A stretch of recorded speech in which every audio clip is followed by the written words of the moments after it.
Hello, and welcome to this presentation that will serve as an introduction to the Vancouver Goldeneyes. I'm Mario in Black, and in this video I hope to provide a primer on one of the PWHL's newest teams. The Vancouver Goldeneyes play in Pacific Coliseum. They're the only team in the league that's the primary tenant of their venue, which means they're also the only team in the league that features their logo at center ice all year long. Pacific Coliseum was built in an attempt to attract an NHL team, and 2 years after it opened in 1968, the NHL expanded to the Canadian West Coast, and the Vancouver Canucks were born. The Canucks played in the arena for 2.5 decades before moving to their current arena in 1995. Since the Canucks left, the arena was used primarily by the Vancouver Giants of the WHL. The arena has also been used for several events, including concerts and hockey tournaments. In 2010, the venue played host to figure skating and short track speed skating at the Vancouver Olympics. Vancouver's general manager is Kara Gardner-Murray. Gardner-Murray played both ice and field hockey at Brown University. She received all Ivy League honors in both sports during her time there, as well as being a second-team All-American in field hockey in 2000. She played in the NWHL for 2 seasons, but her career was cut short by injury in 2003. Since her playing career ended, Gardner-Murray moved into coaching. She coached in Pennsylvania and Arizona before becoming an associate head coach at Princeton in 2011. In 2017, Gardner-Murray was promoted to head coach. She also participated in Hockey Canada's Female Coach Development Initiative.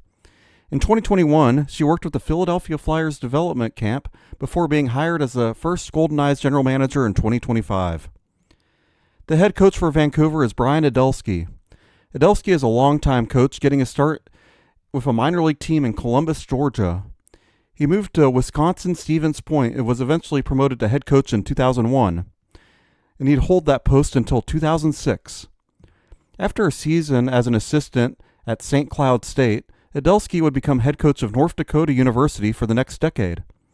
During his time at North Dakota, the school would make 2 NCAA tournament appearances.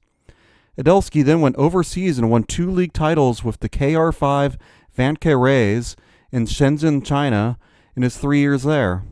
After leaving China, Adelski spent 3 years as head coach of St. Cloud State before being hired by the Goldeneyes in 2025. Vancouver is captained by Ashton Bell, and the alternates are Sarah Nurse and Claire Thompson. As with Seattle, there's no history to discuss with Vancouver, so I'll move right along to the roster. And now on to the forward group. Jen Gardner is someone who will be a mainstay in the PWHL for years to come. She won 2 national titles at Ohio State and was over a point-per-game player in her last 3 years with the school. This got her selected in the second round by Montreal in the 2025 draft, where her 18 points put her on the all-rookie team. Vancouver picked her up in expansion, and she is currently tied second place in points on the team as of my writing this. She's been a mainstay on the Canadian national team as well, first winning gold in the junior level at the 2019 U18 World Championships. She has a pair of international silver medals as well, with a 2025 World Championship and one in the 2026 Olympics. She's already put together a solid resume for someone so young, and she'll be a force to be reckoned with for years to come. Well, someone has to be the league's all-time leader in penalty minutes, and despite being good friends with the penalty timekeeper, Teresa Vinishova is a standout player for her skill as well. In 2025, she was on the PWHL's second All-Star team with 22 points. She won 3 Isabel Cups in the NWHL/PHF, joining Jillian Dempsey as the only players to win the league's championship on 3 occasions. Vinishova was a standout with the Maine Black Bears in the NCAA, where she had exactly a point per game over her 4 seasons. She's someone you can always find on the ice due to her skill, or if she's just mixing it up. The NHL has a cheeky variation of the hat trick called the Gordie Howe hat trick for players that score a goal, get an assist, and end up in a fight in the same game. Vinishova is the only player in the PWHL to complete that feat, although in her case the fight was called a roughing penalty. It wasn't officially a fight. I guess for PWHL purposes, we could probably call a player that completes that feat of scoring a goal, getting an assist, and throwing punches, getting to a fight, what have you, as someone who's completed the Vinishova hat trick. Maybe we should call it the Teresa trick instead. We can workshop this. Sarah Nurse is a true ambassador and pioneer of the sport.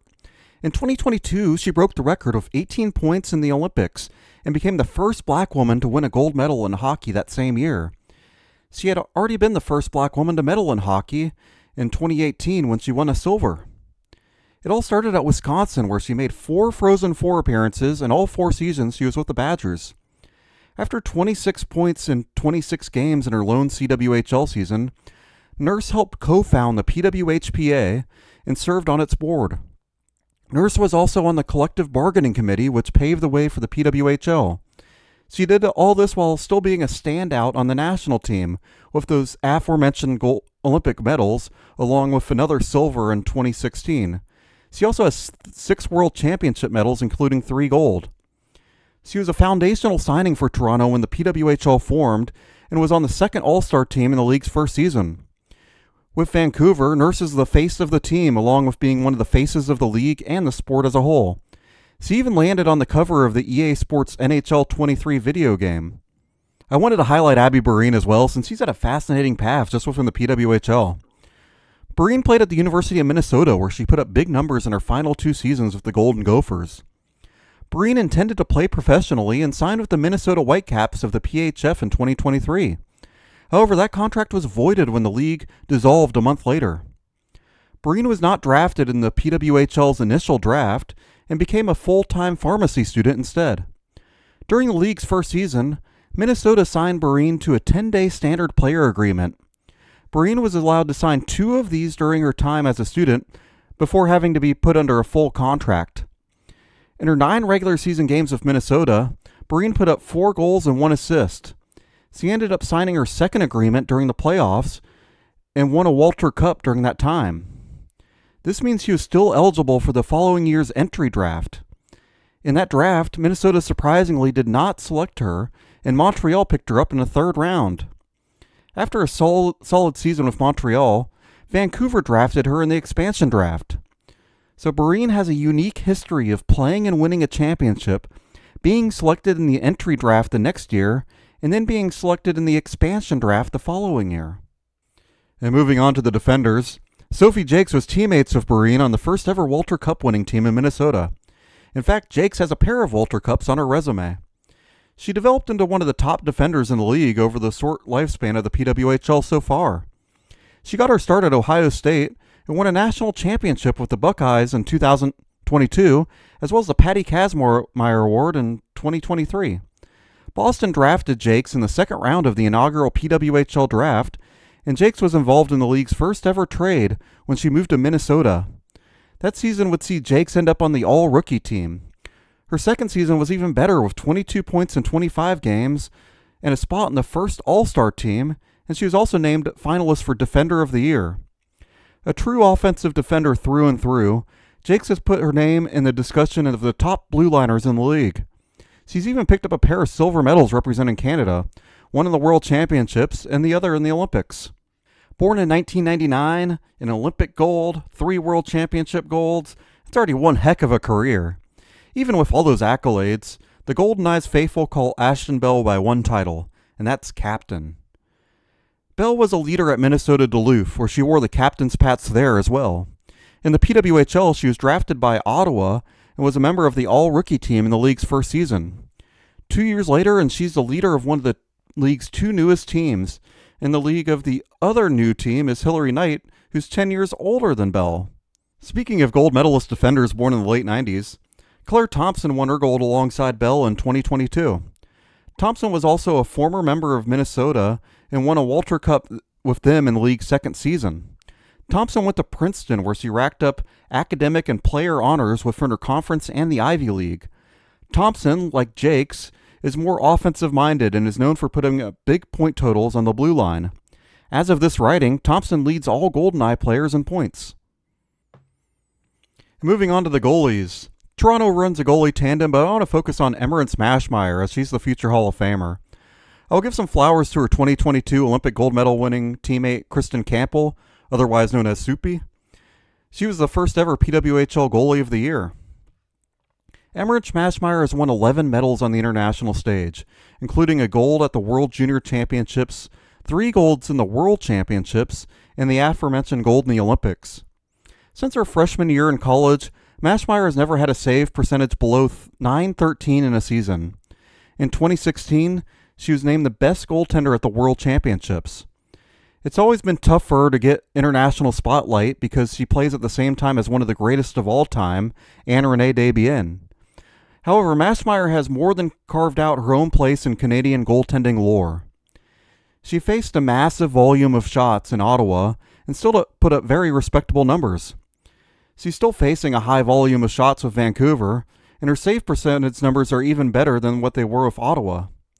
She's the definition of reliable in net and is already one of the greats at her position in the history of the sport. The Goldeneyes are named after the duck, which I've included an image of on this slide. The fans have taken to the duck theming and will do duck-related chants as well as quacking during those and other chants. The team has also done a flying V as a celebration after a win. I will say there's a famous James Bond movie of the same name, which is unrelated to the branding, but the team does have a nod to it by playing the music from the movie's video game tie-in whenever the game goes to intermission. When the Goldeneyes score goals, they play Let's Get Loud by J-Lo. After wins, they play the original version of Wild Thing by the Trogs. That'll be it for this video, and that's the 8th and final team in this little series.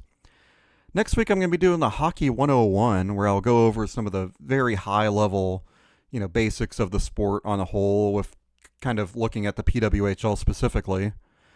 I'm also going to do some more specific videos on rules like offside, icing, specific penalties after that. I'll cover it in next week's video, but I'm going to go a little more deeper dive in videos after that. So if you have any feedback, if you have any suggestions, leave them in the comments below. Appreciate anything you give me. Let me know if there's anything you want to see. Feel free to like and subscribe. Very much appreciate your time viewing this video, and I hope everybody has a great day.